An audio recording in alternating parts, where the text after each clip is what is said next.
Oke, baik Ibu bisa. Senang sekali. Sebelumnya bisa sambil diisi ya Bu buku tamunya. Untuk penghasilan per bulannya kira-kira berapa juta ya Bu? Sekitar 30 juta. 30 juta itu penghasilan bersih atau Ibu masih punya cicilan atau tanggungan lainnya yang perlu dibayarkan? Untuk saat ini masih belum ada dan jangan sampai ada ya. Oke, alhamdulillah Ibu 30 juta berarti sudah bersih. Ini nominal zakatnya belum ya? Iya, nanti saya bantu Ibu. Iya. Untuk usahanya sudah berjalan berapa lama ya Bu? Kurang lebih 1 tahun. 1 tahun. Untuk penghasilan 30 juta per bulan itu sudah mencapai nisabnya ya Bu. Nisabnya itu sekitar 6 juta sekian ya. Ini sudah 30 juta berarti sudah mencapai nisab. Untuk perhitungan zakatnya dengan penghasilan 30 juta per bulan, nanti saya hitung kadar zakatnya itu 2,5%. Jadi 2,5% dari 30 juta itu sejumlah 750.000.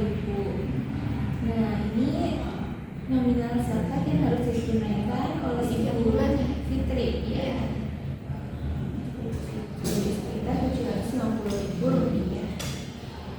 Untuk penunaian zakatnya mau melalui cash atau transfer Ibu? Cash aja. Oke, boleh.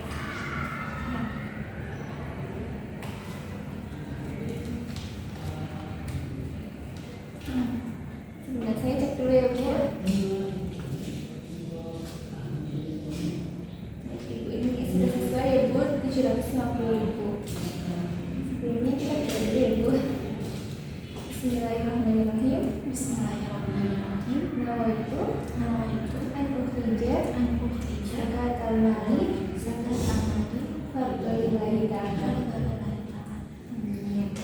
Ya, semoga zakat yang diberikan ini bisa bermanfaat bagi kita semua dan orang yang membutuhkan, dan semoga usaha Ibu semakin berkah, barokah dan lancar ke depannya. Kita berdoa untuk lancar usaha Ibu ya Bu.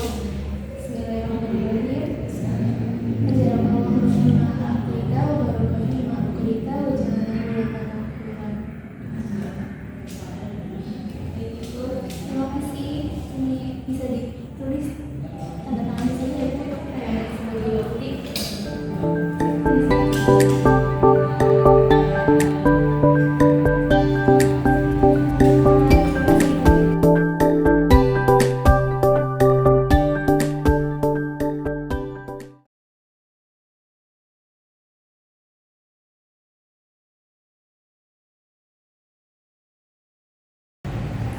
Halo, assalamualaikum, selamat siang. Dari Basan Banyumas, ada yang bisa saya bantu? Baik, selamat siang. Dengan Ibu siapa ini? Oke, baik Ibu Lutfia, ada yang bisa dibantu?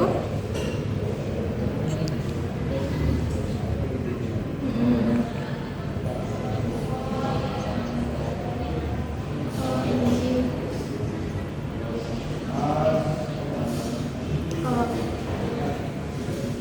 Oh iya, bisa Ibu, nanti bisa kami bantu untuk penyambutan zakatnya.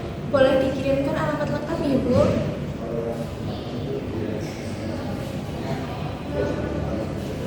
Iya, nanti boleh chat ke WA admin saja untuk bisa dihubungkan ke petugas penyambut zakat setelah alamat dikirim. Oke, terima kasih Ibu sudah menghubungi Basan Banyumas. Waalaikumsalam. Oke Mbak Fitri, tadi saya dapat telepon dari Ibu Lutfia. Beliau ini ingin menunaikan zakat Mbak, tapi beliau ini sedang tidak bisa menunaikan zakat ke sini ataupun tidak bisa cash atau transfer gitu. Ibunya minta ada petugas yang menjemput.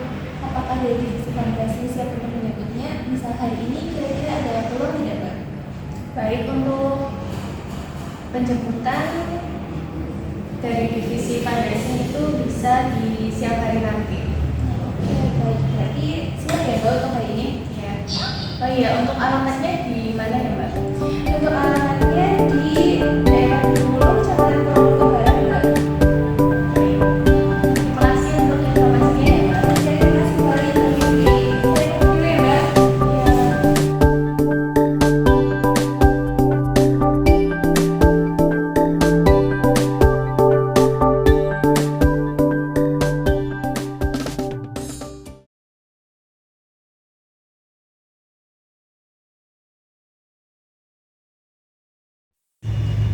Ibu, saya Vicky dari Basnas Banyumas.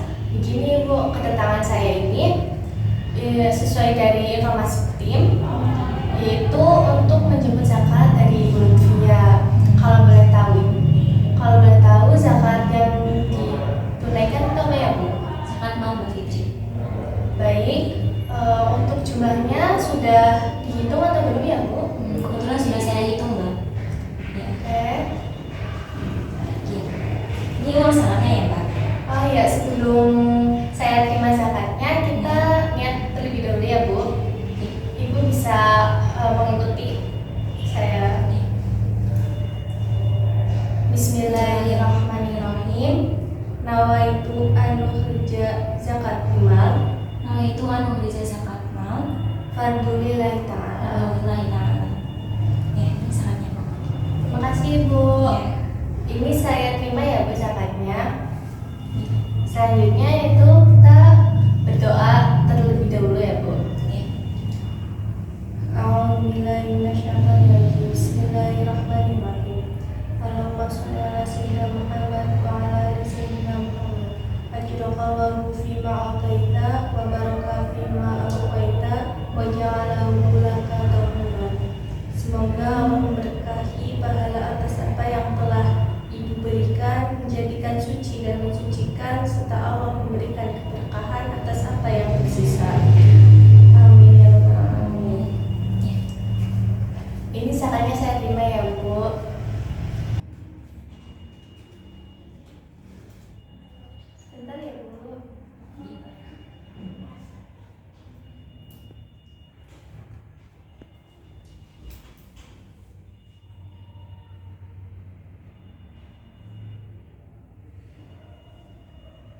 Ini tanda tangan terlebih dahulu ya Bu.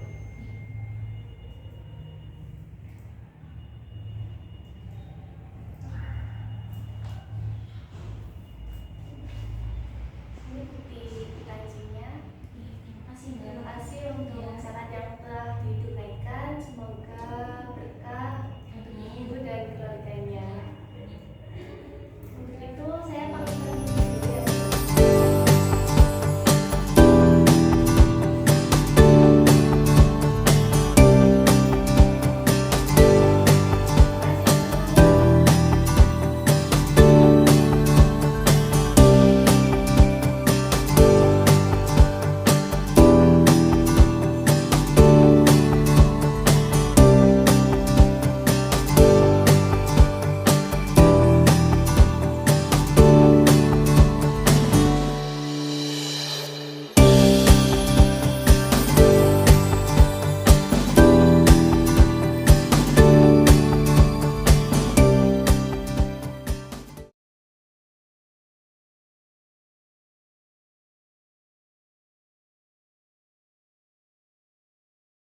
Baik, assalamualaikum warahmatullahi wabarakatuh. Waalaikumsalam warahmatullahi wabarakatuh. Selamat pagi untuk semua. Di sini. Jadi di sini saya ingin melaporkan dan Atas pencatatan kegiatan minggu lalu. Di sini ada apa nih? Bentar, nanti bisa diperbesar dulu ini ya supaya lebih jelas. Gimana? Nah itu. Tuh, lagi terus. Baik. Di atas. Assalamualaikum. di sini ada saudara-saudara. Ya. Ada 3.950. Terus ada sekretariat DPRD, ada 598.200, ada inspektorat, dinas pendidikan, dinas kesehatan, dinas kesehatan, dinas sosial, dinas kependudukan. Terus ada dinas pemberdayaan masyarakat, dinas penanaman modal dan pelayanan berbaju. Terus dinas adat koperasi, dinas komunikasi, dinas pekerjaan umum, dinas perhubungan, lingkungan hidup, pertanian, perikanan, dan lainnya. Ini atas laporan pengumpulannya.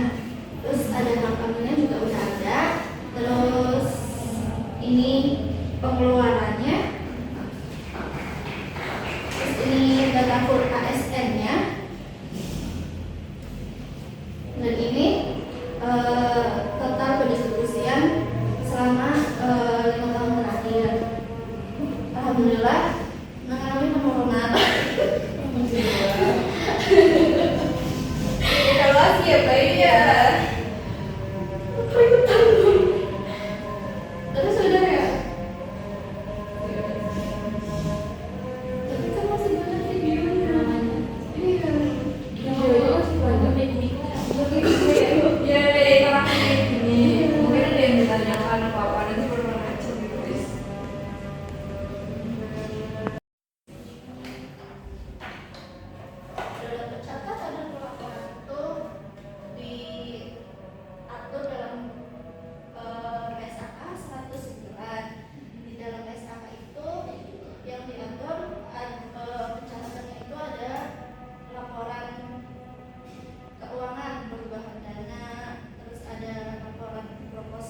Assalamualaikum warahmatullahi wabarakatuh.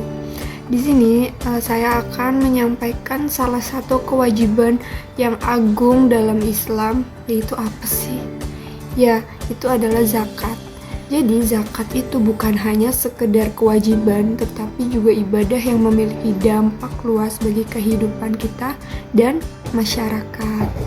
Allah Subhanahu wa Ta'ala berfirman dalam Al-Quran, yaitu dalam Surat Al-Baqarah ayat 43 yang artinya, dan dirikanlah sholat, tunaikanlah zakat, dan rukuklah berserta orang-orang yang ruku. Jadi ayat ini itu menegaskan apa sih? Ayat ini itu menegaskan bahwa zakat memiliki kedudukan yang sejajar dengan sholat menjadi pondasi utama dalam membangun kehidupan seorang muslim. Jadi zakat ini itu adalah bentuk nyata dari rasa syukur atas rezeki yang Allah titipkan. Dengan berzakat kita membersihkan harta yang bisa kita miliki, sekaligus membantu saudara-saudara kita yang membutuhkan. Nah, jadi fakir, miskin, yatim piatu, dan kaum duafa itu adalah golongan yang sangat terbantu dengan adanya zakat yang kita keluarkan. Namun, zakat tidak hanya memberikan manfaat kepada mereka yang menerimanya. Bagi yang menunaikan zakat menjadi pintu keberkahan.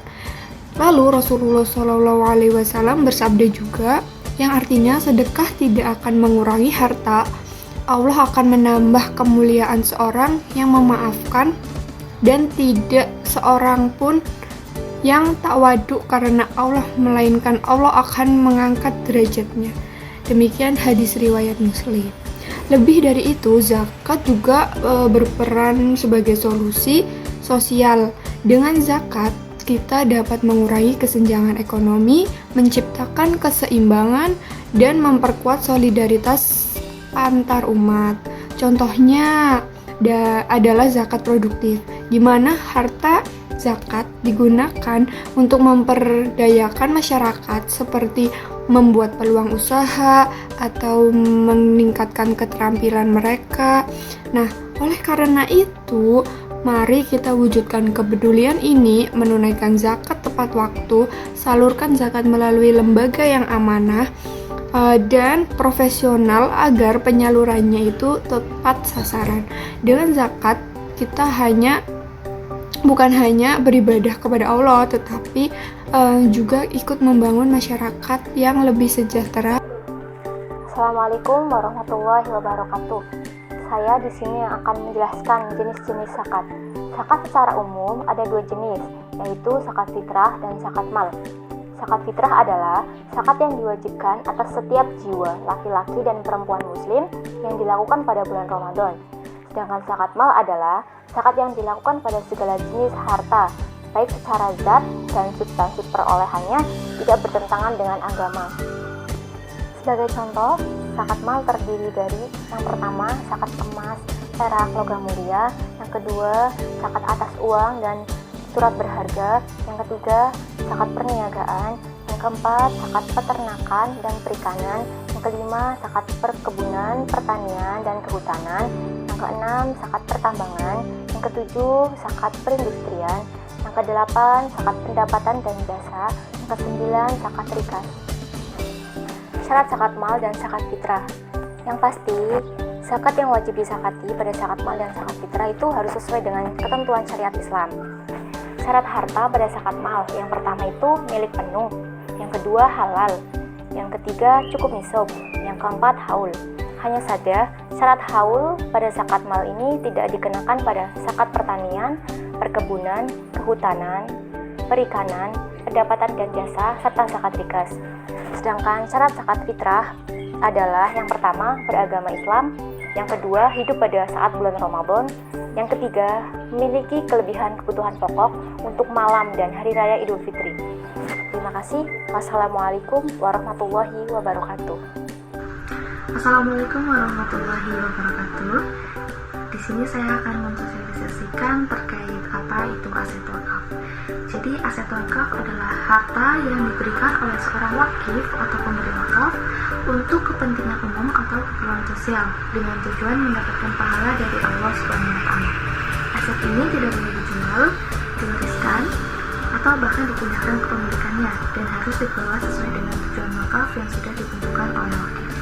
Aset wakaf biasanya dimanfaatkan untuk kegiatan yang bersifat produktif dan bermanfaat bagi masyarakat luas. Jenis-jenis aset wakaf meliputi yang pertama yaitu ada wakaf tanah atau bangunan. Ini adalah bentuk wakaf yang paling umum. Contohnya adalah tanah atau bangunan yang didirikan untuk masjid, sekolah, rumah sakit, atau fasilitas umum lainnya. Yang kedua ada wakaf tunai dalam bentuk uang tunai yang dikelola secara produktif. Uang ini bisa digunakan untuk investasi atau pengembangan proyek tertentu dan keuntungan dari investasi ini digunakan untuk tujuan sosial. Yang ketiga terdapat wakaf produktif.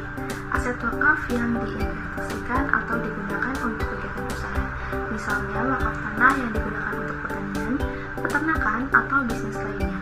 Hasilnya bisa digunakan untuk kepentingan umum seperti membiayai pendidikan atau perawatan kesehatan. Yang keempat ada wakaf saham atau surat berharga. Aset wakaf dalam bentuk saham atau obligasi yang dikelola secara syariah. Dividen atau keuntungan yang dihasilkan dari investasi ini digunakan untuk tujuan sosial. Pengelolaan aset wakaf dilakukan oleh nazir atau pengelola wakaf yang bertugas untuk memastikan bahwa aset wakaf tersebut dikelola dan dimanfaatkan sesuai dengan prinsip syariah serta tujuan wakaf. Aset wakaf yang dikelola dengan baik bisa memberikan manfaat yang berkelanjutan bagi masyarakat, seperti membiayai pendidikan, membantu ekonomi masyarakat, hingga membangun infrastruktur sosial. Demikian, wassalamualaikum warahmatullahi wabarakatuh.